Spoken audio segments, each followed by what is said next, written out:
record and we'll give it. Okay, a little bit. Today is November the 3rd, and I am interviewing Isa Gochanuer.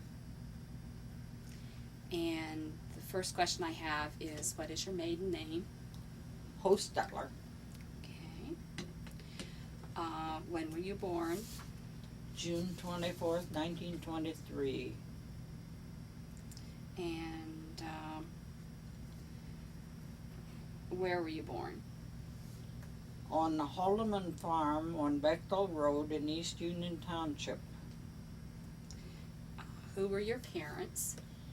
Ammon and Lena Hostetler. And where did you go to school? Went to Georgetown Country School in Green Township for 1 or 2 years. Then went to number 7 Harmony College in Green Township. It's on North Crown Hill Road at Orville. Then went to Orville High School. And then I had 1 year at Manchester College in North Manchester, Indiana. Okay. And on work experience, I would like to know where you've worked. Your Well, first job, let's start there. my first job was at the Jam Smoker Company as payroll clerk back in 1944. And from there, after I got married, we lived on the farm, so I didn't work away from home. I just stayed and helped on the farm. And then in later years, was it in 1960s, I drove the Idaho school bus for several years. And where did your bus route go? It was what they called the outside bus route around the county. I traveled about 60 miles on each trip. And I went to West Salem, went to Apple Creek, Mount Eaton, Dalton, Orville, and into Worcester. And I'd have about 14 students till I got through with the bus route. Okay. They were all handicapped kids. And the type of bus was more like a van? Econoline van. It was soon after the Idaho school opened. Now they have regular school bus or mini school buses they use. They don't use the vans anymore. And you mentioned Apple Creek as being one of the places. Yes. And how many people did you pick up And in this area? There's one, I picked up one in Gurn, and a student on Sylvan Road, a little Amish girl over by Maysville, Clayton North's son, Steve, and Shamel Boy, which is just up on McQuaid Road, and a boy from Dalton, a couple boys from north of Worcester, a girl in West Salem. I think that about covers them. Okay. And after Idaho school, you worked where? Oh, while I was doing the ISU school bit, I baked pies for the Apple Creek Snack Shop. About four or five pies, 3 or 4 days a week for the snack shop, and it was located where the parking lot is beside the bank right now. The snack shop, and it was between the bank and Jeff Carson's drugstore. And those two buildings were torn down in order to put the parking lot in for the bank. And who had the snack shop at that time? Oh, You worked it was there? Pete and Esther Riles had it. And Pete was originally from the Orville area. And he opened a snack shop here, or took the snack shop over here in Apple Creek. Okay. Then where did you work? Oh, I worked up in a summer help at the state hospital at ACDC, in the cannery, where they, at that time, the hospital had their own farm, and they raised a lot of their own vegetables. And we helped can, or not can, they froze the food and put it up in what I would call a 25-pound lard cans, metal cans. And they'd put them in the cold storage or the freezer up to Now, was State it Hospital. straight in the can, or did they put a liner in? There was a plastic liner put in, and then the food was put in the plastic liners. And what was some of the food that you froze? Peas, sweet corn, green beans, and fruit. I think when there was fruit in season, they put. I didn't work with the fruit. I just worked with the vegetables. Big, like this? 25-pound lard cans, what I would call. Similar to the cans that you get popcorn in? Yeah, like about that size. Wow. And there was, I don't know how Describe many. the machinery, how it was set up a little bit, so Tammy and everybody else has an idea how they put it through a washing process. Oh, they put through a washing process, and then the peas and things were put through a sheller Oh. that separated the shells from the peas. And the sweet corn, they had special machines that cut the corn off the cobs. A huge, big machine. It would be, you put the corn in one place, and the reason I know about it is I spent a summer working in the cannery Yeah. with Mom. Yeah, we both worked. We both worked there one summer, and it was interesting because the faster you put the corn on, the quicker it cut it off, and then it went through a process where they had washed it before and then froze it in the same type of big cans. Oh, did you cook it first? No, No, it's it was froze, fresh It's froze. like you would prepare it Mm-hmm. for your own freezer. It was put up Basically washed and then cut And off then, the corn and these cans would be dumped into big steam vats in the kitchens to cook.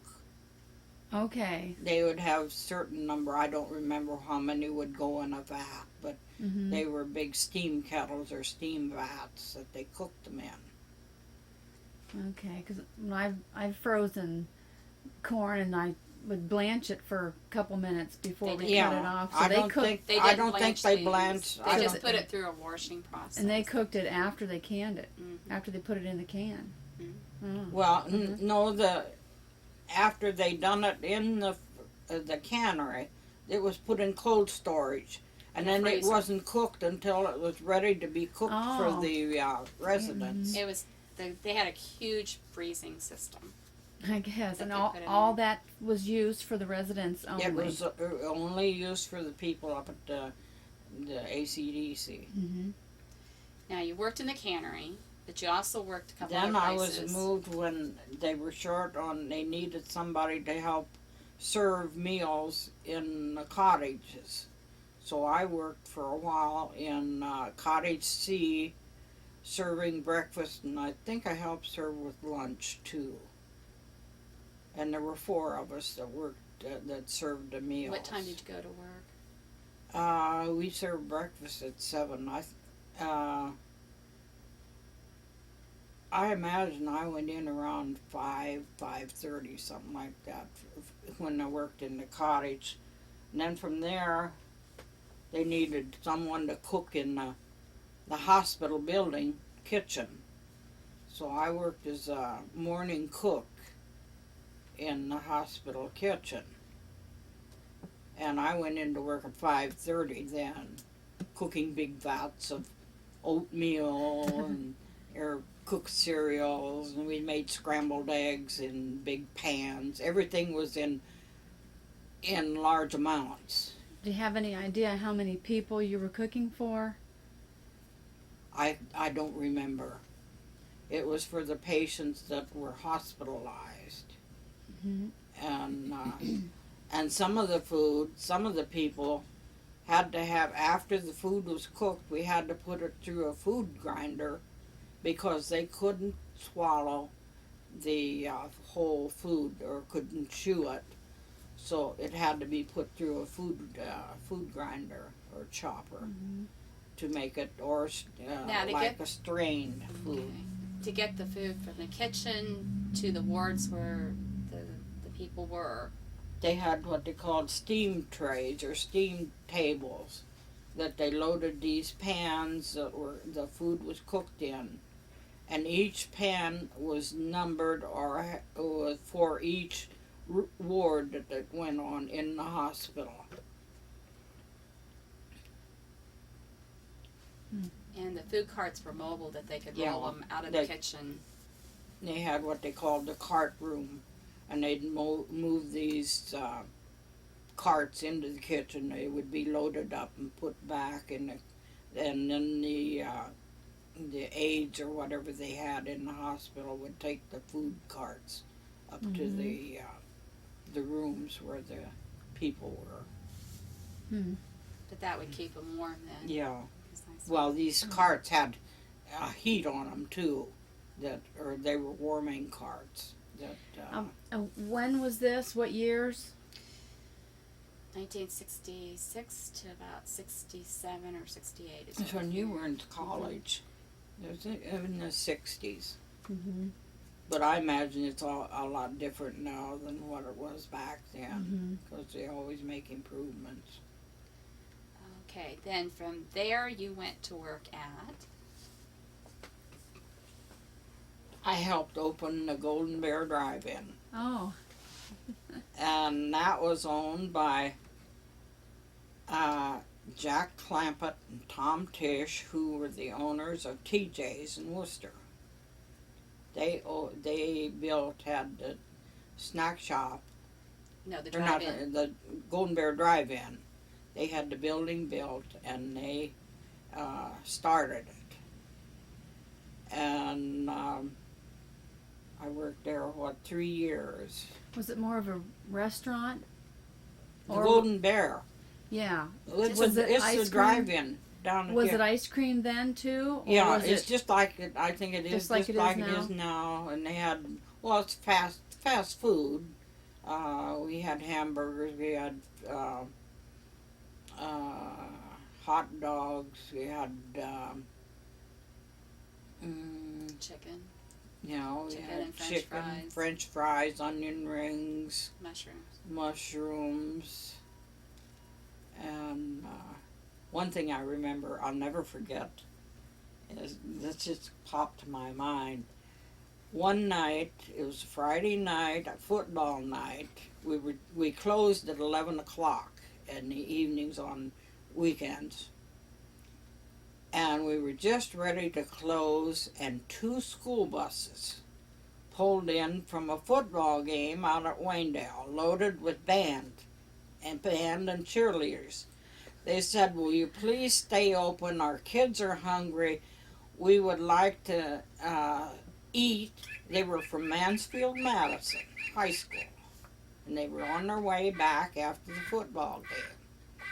So I got on the phone and called some of the kids that normally wouldn't be working to come in and help.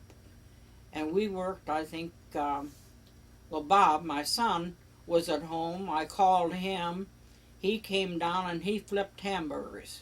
We had a big grill, and he had that grill full, and he just flipped hamburgers for about an hour straight. And we fed them all. Yeah. We told them it'll take us a while. If they waited, that we would do it. And we cleaned the drive-in that night. But that was, I think, one of the highlights of working down there. Yeah. Oh. Okay, from the drive-in you went to work for. Yeah, Creek Restaurant for Katie Bookmeyer. The drive-in closed at the end of October back then. And Katie called me after the drive-in closed. She said, "My cook just quit. I need someone real bad right away. Would you consider coming and helping me out?" So I went to work for her. And worked there. That was in 69, I think. 69. Is what we talked about this Well, morning. about 1969, and worked there till 1972. I didn't go back to the drive-in. I stayed with Katie. Mm. And her restaurant was noted for her fruit salads. People came from all over the state, practically, for her fruit salads. And her busiest day was Easter Sunday. They would stand in line for hours just to get in to eat. And on that day, I baked her pies for her. I made pies for her at the restaurant. And she had known that I had baked pies for the snack shop when it was open. And that was one of my main jobs, was baking her pies. And What was so special about the fruit salads? she had a special salad dressing.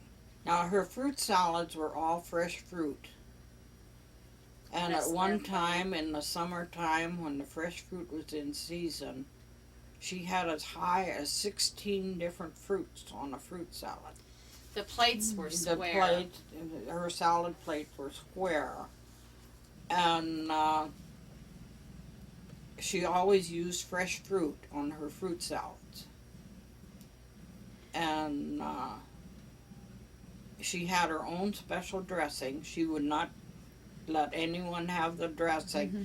And she didn't give it out until after she sold the restaurant. And then she left it, The Daily Record. the Daily Record had it Oh. The recipe. in the paper. Oh, do you have it? I have the recipe. She gave it to me.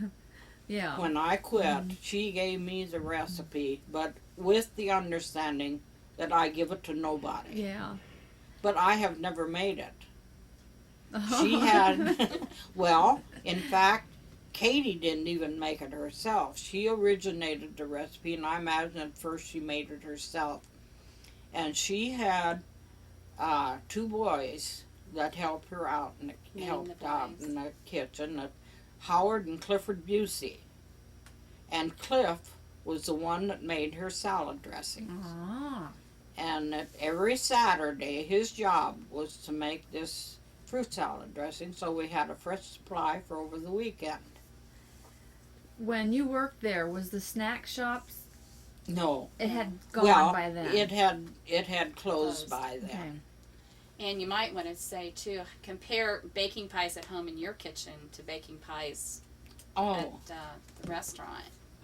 well, everything was on a larger scale. I mean, she had a big, what I would call a commercial stove and oven, and it was, she had a double oven on this stove.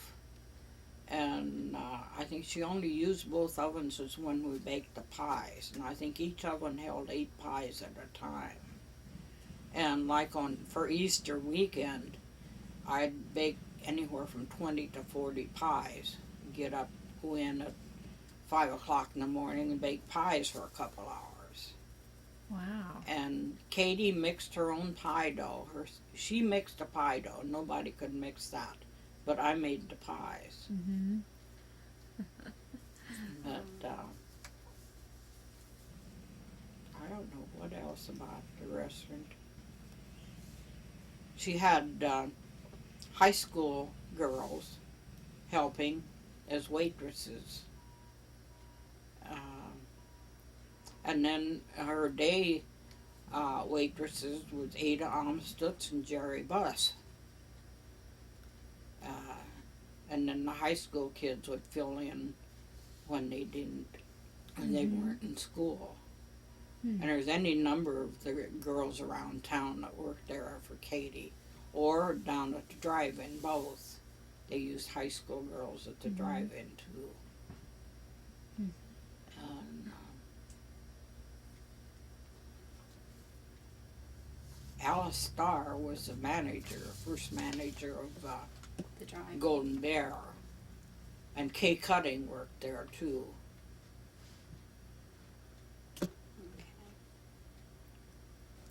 And those were that was the last job that you had then, right? At the restaurant, because you haven't. No. What'd you do after that?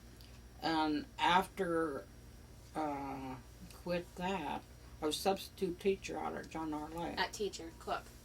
Substitute cook, not teacher. Substitute cook out of John R. Lake.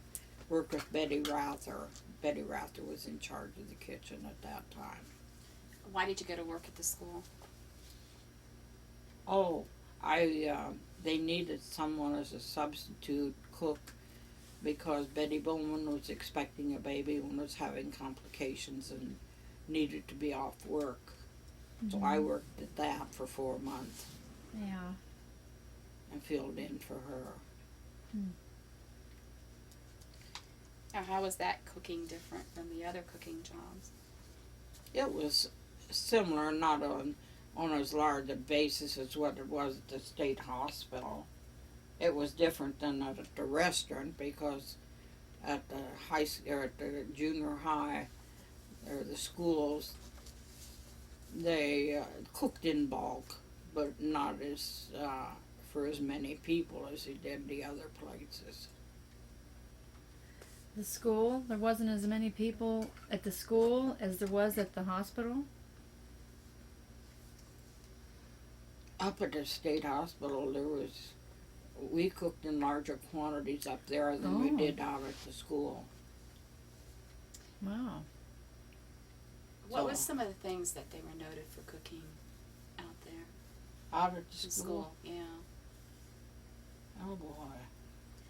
I think the one thing I'm thinking of is, how did Betty Rather serve chili to the students?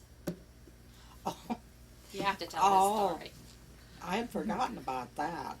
So many of the kids didn't like her chili because they didn't like the red kidney beans in it.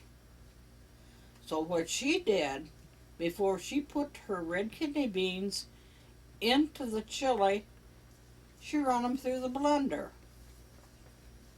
and mixed them in. The kids didn't know the difference. Boy, that chili was the best they ever ate. But there's always a way to get around them. Yeah. I needed to include that story because I heard that one several times. Yeah. Basically, then that's the last job, right? I was thinking. Yeah. Okay. So over a period of time, you've cooked in almost every major area in the That Albuquerque restaurant area. you're talking about, is that the one that's there now beside the store? Yes. That's Where PJ's is now. Yeah, PJ's is the restaurant now. So, But Katie and her husband had that. Her husband had died before I worked for her. She and her husband had it. And then she, I don't know how old she was when she sold the restaurant. And then after she got rid of the restaurant, she married Woody Meyer. And they lived, I think, on Maple Street until they both died.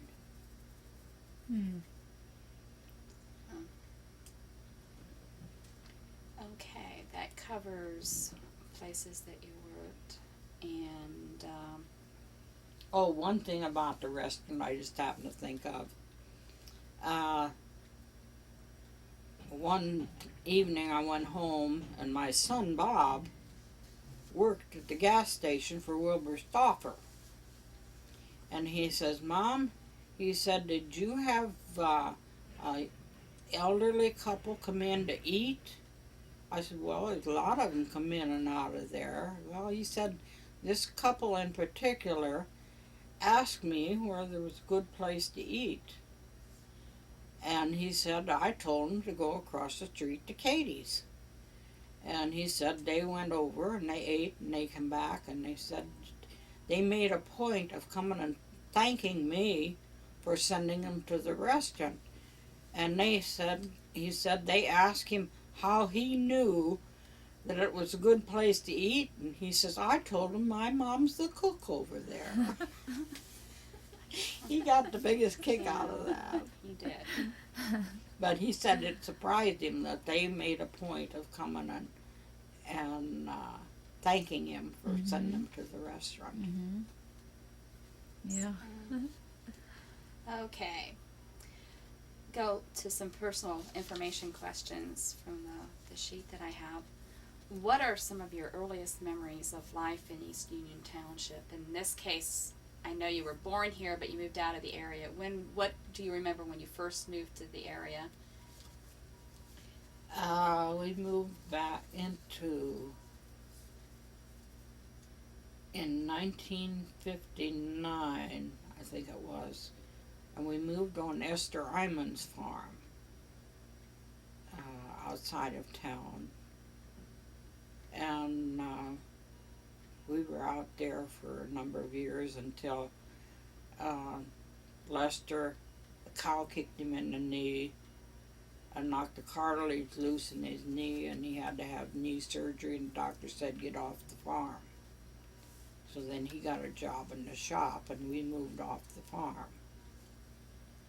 And that's another thing. Back then, at that time, I think it was in the spring, then the spring thaw, all the roads turned to mud. Nobody got around any place. And our kids walked from the Iman farm over to Waynedale to get to school because the school buses couldn't run. And that was one of the major. Right. Plus, how did they get the milk from the dairy farm to the road? Remember? Took them out on skids. Sleds. Sledded the milk cans out. We had to take them out to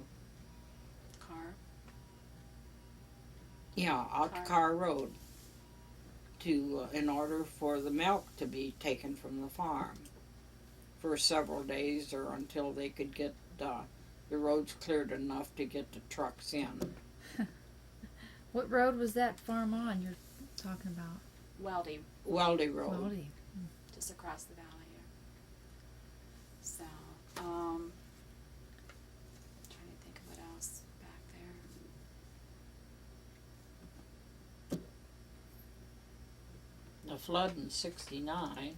Well, you moved to Apple Creek Yeah. too. We need to move you from the farm to. Oh, from the farm we moved into a tenant house on the Crocker farm.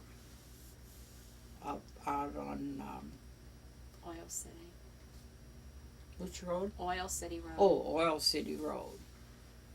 And we were out there for a couple years. I don't know if it was a couple years, but Where you right at that time was when they were building the Triway High School. And she was a senior in high school. I've been in '65. Mhm.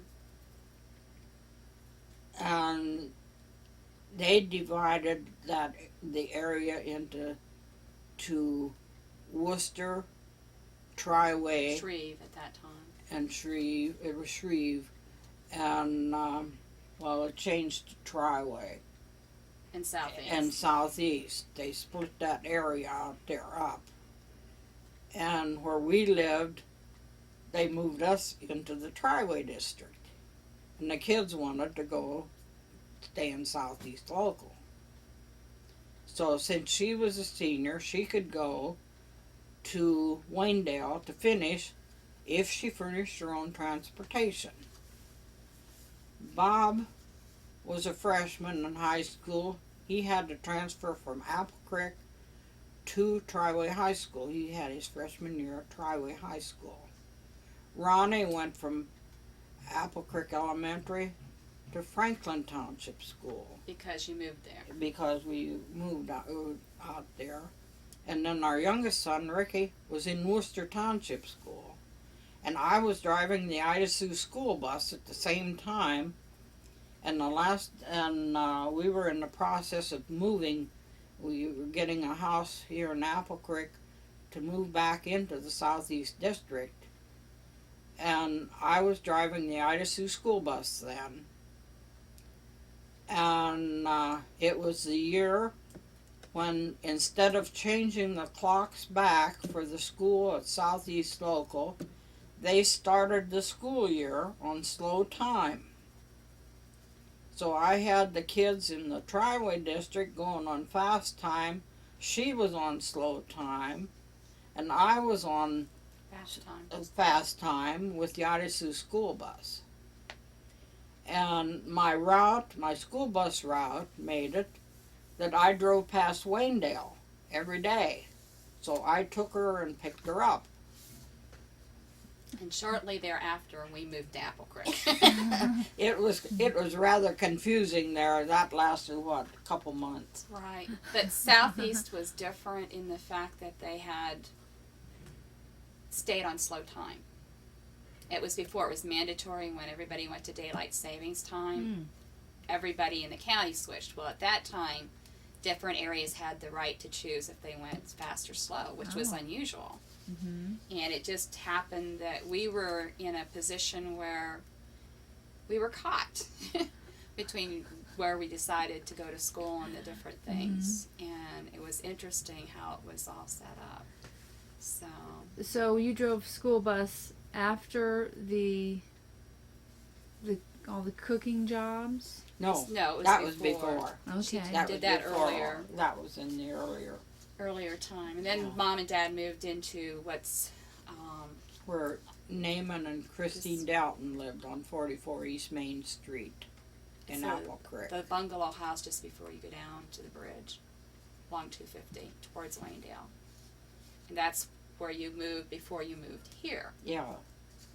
And we lived there when the big flood of '69 came through. The whole bottom down back of us was underwater when the flood came through. And then we moved out here in 1974. And we were security for the township house. We had to Did you ever have any problems of people trying few. to... Really? At one time, I don't know if you remember, when what they called the hippies moved to town. People living under the bridge down at the creek on the other end of town. They come out here, and we heard them coming up across the cornfield. There was a cornfield back there then. And my husband got his shotgun out, and he stood out here on the steps and shot it up into the air twice. Boy, did they take off down back across the field again. But he didn't shoot at them, but just the idea to let them know that we knew they were out there. I think we got sidetracked. Okay. Let's go back a little bit to your childhood, because I'm supposed to have asked some questions about that. What games did you play as a child? Oh, boys' games. I was raised in a family with 11 children. I had one sister and 8 brothers. Two sisters and 8 brothers. And naturally we played baseball, we played football. We didn't play girls' games. And I had very few dolls. I think I only ever remember having one doll. Everything was geared to the boys. So, how did your mother prepare meals? On the cook stove. Was that a wood-burning one? Oh, had a wood-burning stove in the kitchen. What did they call those?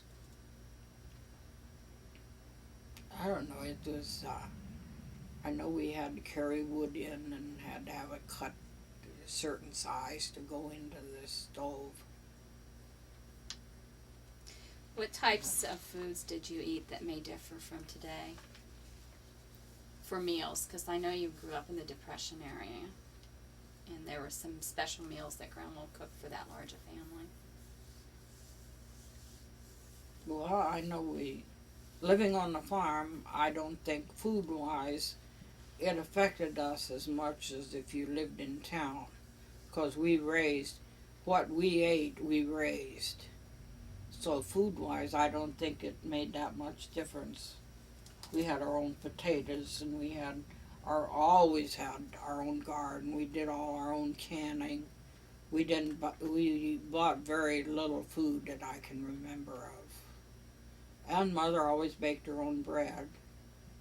And I can remember that Dad would bring his wheat down here to Studer's mill in town. Studer's at that time would take the wheat and make flour for you. And he would bring his wheat down, and he'd come home with sacks of flour, which he stored. We stored in the attic of the house. The house we lived in was an old brick house, and it was fairly cool in there. I mean, the attic was fairly cool. I was thinking. And we butchered our own meat. We had our, if we run low on meat, well, they'd butcher a cow or a pig. I was thinking of some of the meals that Grandpa liked with the milk toast and that kind of stuff. Those. Oh, milk, yeah, milk toast. And Saturday night during the summer, his meal that he wanted, Saturday night supper, was always what he called bread and milk soup. That was bread that was torn up and put milk and sugar on it. And that was a meal during those. We had that when we were kids. Did you? Yeah, yeah. Once in a while, I'd do it now. It's good. Yeah, it is. Yeah, It with is sugar good. on it. Mhm.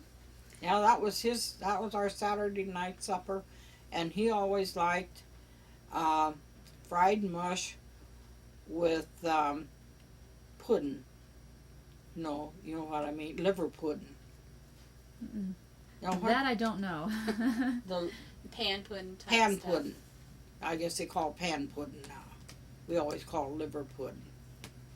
Is it made with meat? It's made with liver that's ground up, and it's partially cooked.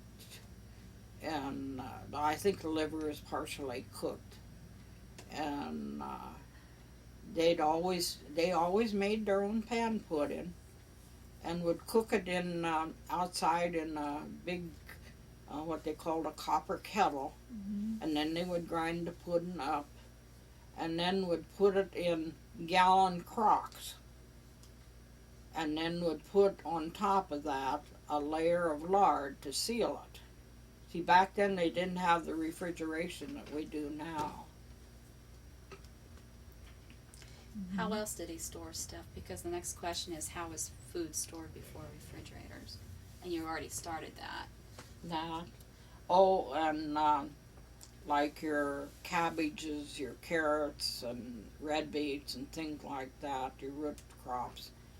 It would, I don't remember what they call it, dig a hole in the ground and put the vegetables, arrange them in this hole, and then covered it with dirt, and put straw and stuff on top. And if you wanted any fresh vegetables, you went out and dug them a root cellar, I think, or root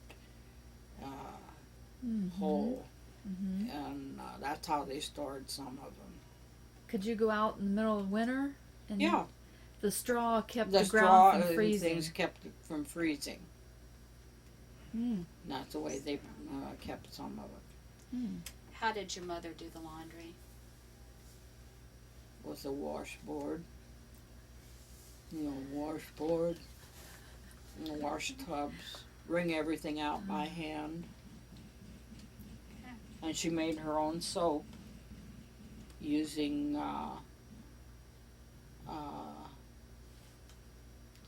She used ashes. lard or suet from would render the fat off of the animals, and use that fat to make her soap. it was a lye type soap that she used lye to cut it to the grease. But I'd forgotten about that. She made her own soap.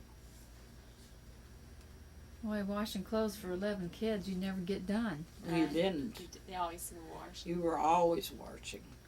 So. And you wore your clothes more than one day, too. So they were really dirty by the They time were they dirty by the time they got to the washing. How did your family heat their house in the winter?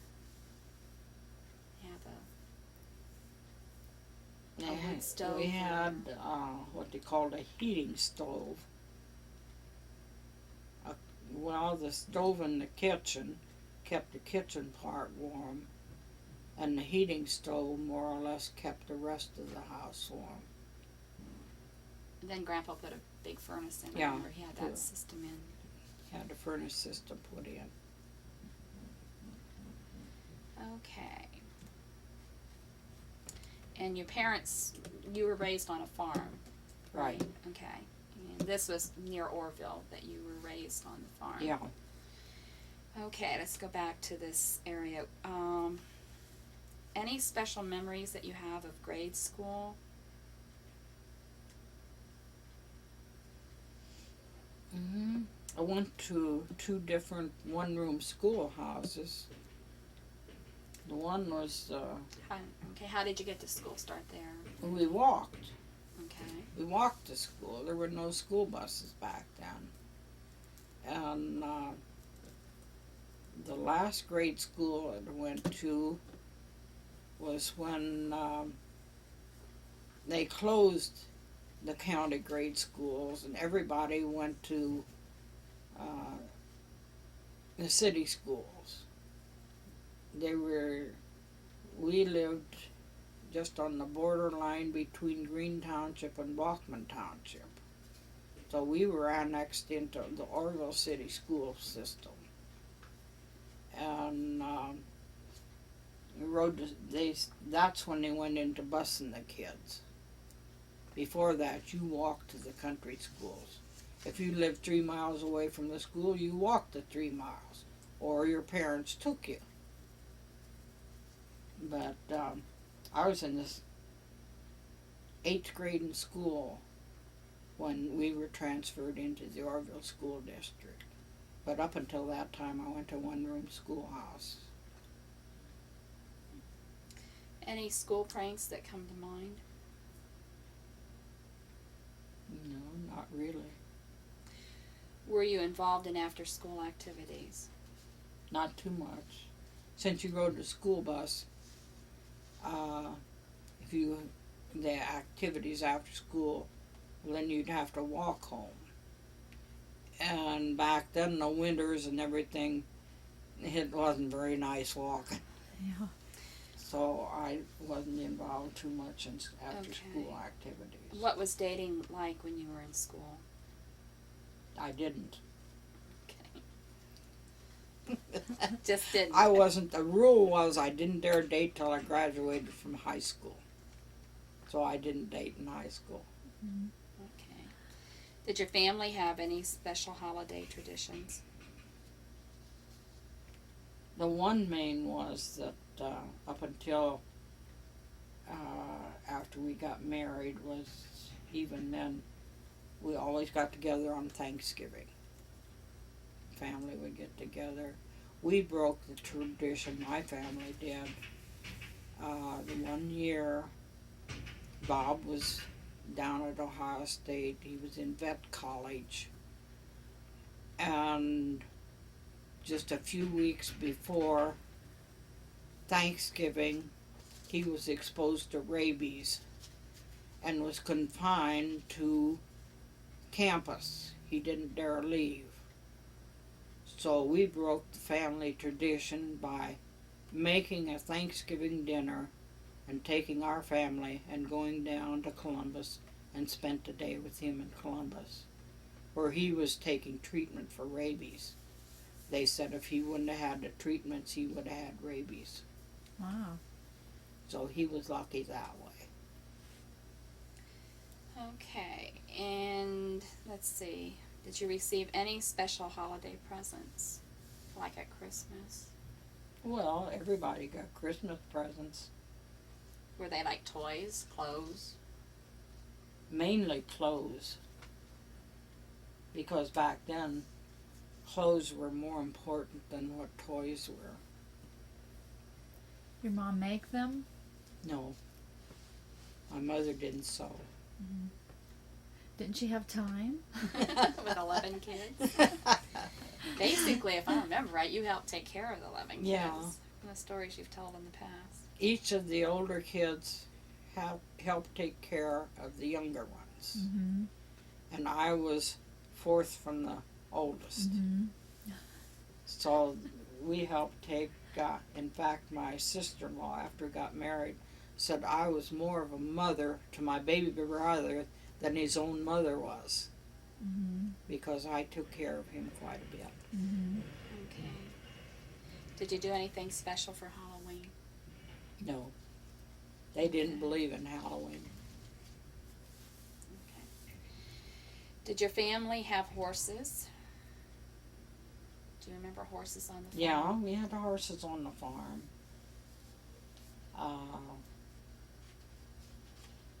I was just real young when they finally got a tractor.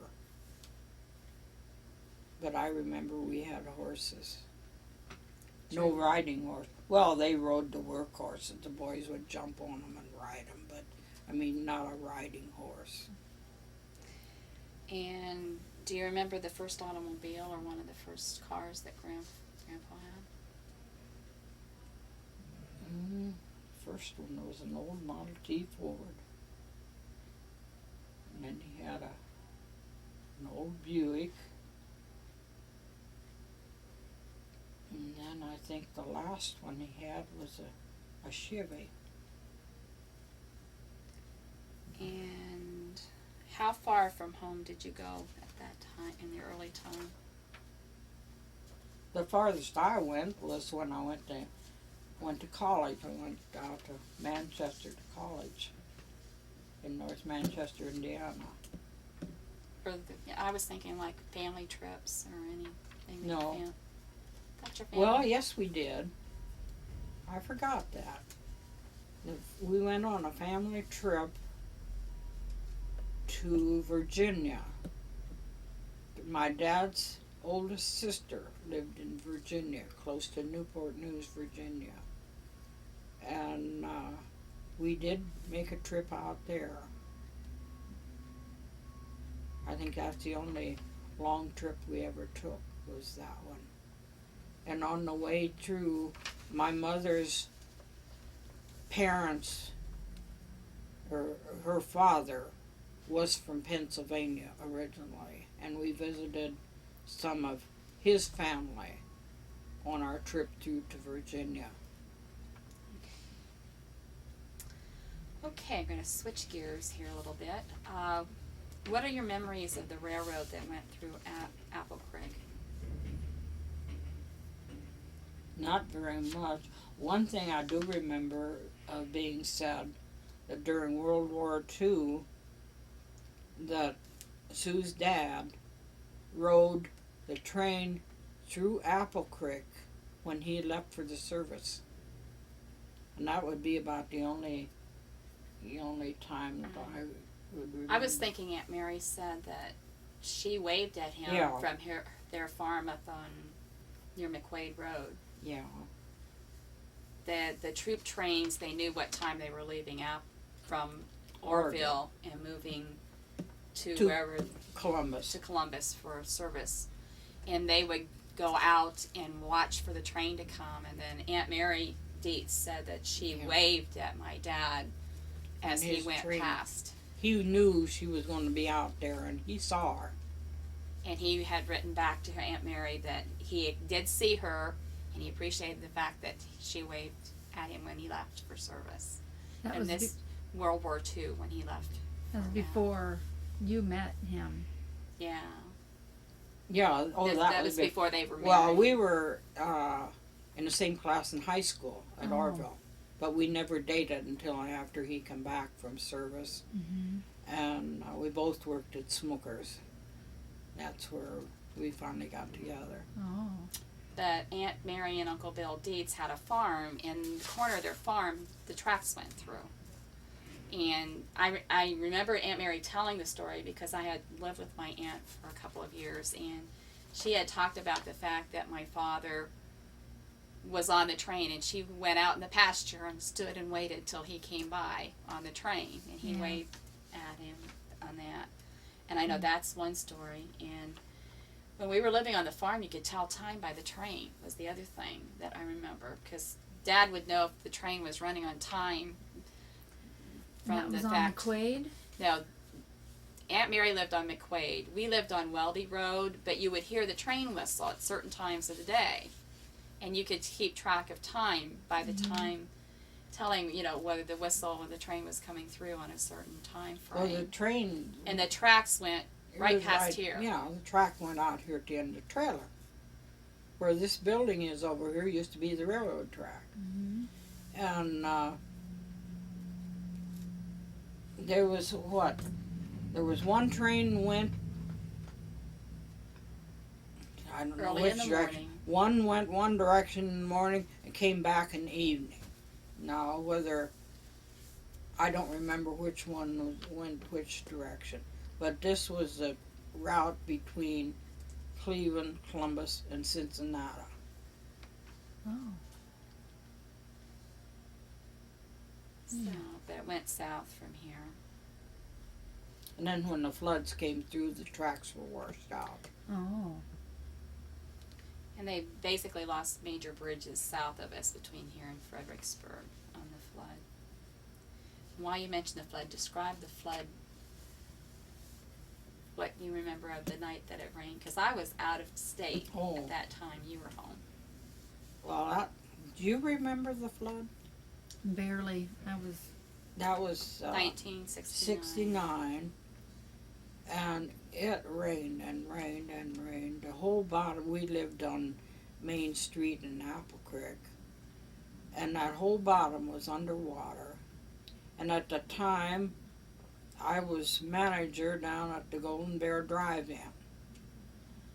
We didn't know how high the water was going to get, and they said, everybody get things up off the floor, even if you have to go to second story.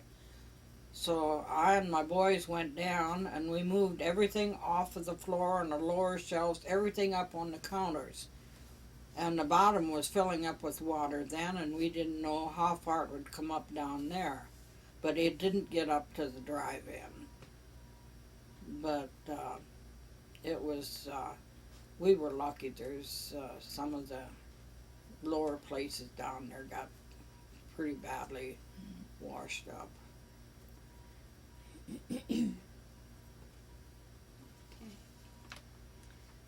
All right. Do you remember anything else about the general area in regards to like living in the area?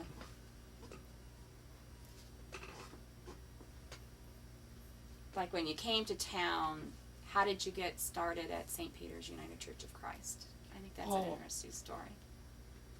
Our school bus driver was Stanley Hartman, the minister at St. Peter's Church, and he invited us to come to church when just moving into the community. So that's how we started going to the church up here. But he was a kid's school bus driver. And he was up for quite a few years. And when you got involved with the church, what groups did you belong to or work in? Well, I worked with the sewing group, and anything at The Women's Guild. the Women's Guild. Sewing group did what? Oh, we did sewing for, well, just about like they do now. We quilted, knotted comforts, and made layouts for relief groups. And I think we made some blankets and things for the Salvation Army. Who were some of the ladies that were with you doing that? Who were they? Mm-hmm. Well, let's see. Nora Roberts, Mary Glasgow, Edith Meyer, that was Mrs. Glenn Meyer, Norma Jean Noble. Mildred Fisher with that group. No, She joined later. no, she was at the Methodist Church. I know, but she started coming. Oh, that's after Okay. I She was there.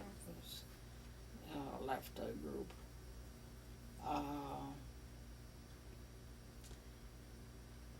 Mrs. Bodiger. Okay, what about Mrs. Clayton Orr? Mrs. who? Clayton Orr's wife. Oh, Mabel Mabel Orr. Orr.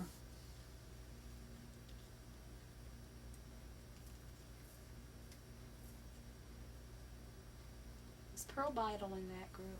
Yeah, Pearl Beidle. I was trying to think of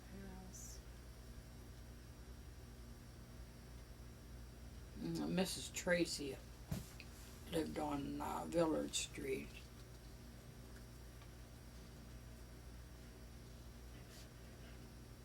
That was the main group, right? Yeah. Okay. We got 5 minutes. Okay, you can always put another tape in because we're using the thing, if there's anything else. Let's see, we did.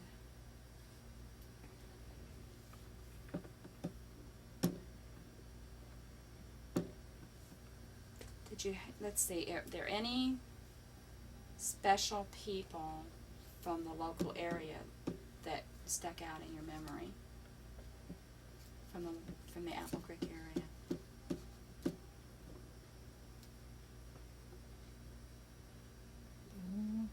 Remember we talked about some of the teachers and things that we came in contact with. And people that visited here at the house. Oh, Paul Miller. He was worked at the feed mill. He lived across from a feed mill. He was the township clerk. And after he had his heart attack, he would walk out here and would sit and talk to my husband while he took his rest for his heart walk. Well, they both had heart problems. So they visited that way. Wilbur Stauffer had the gas station. I haven't seen him in a long time, so I don't know how he is.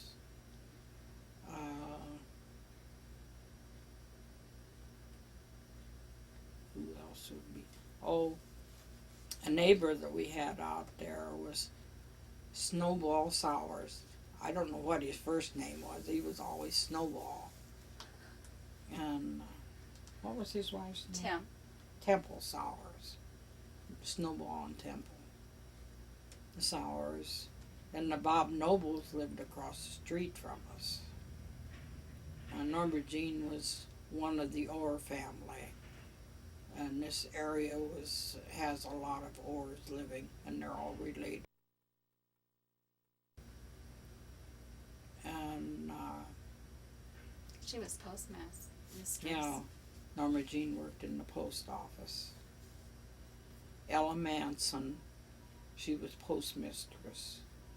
She lived up Milbourne Road, a couple miles up the road.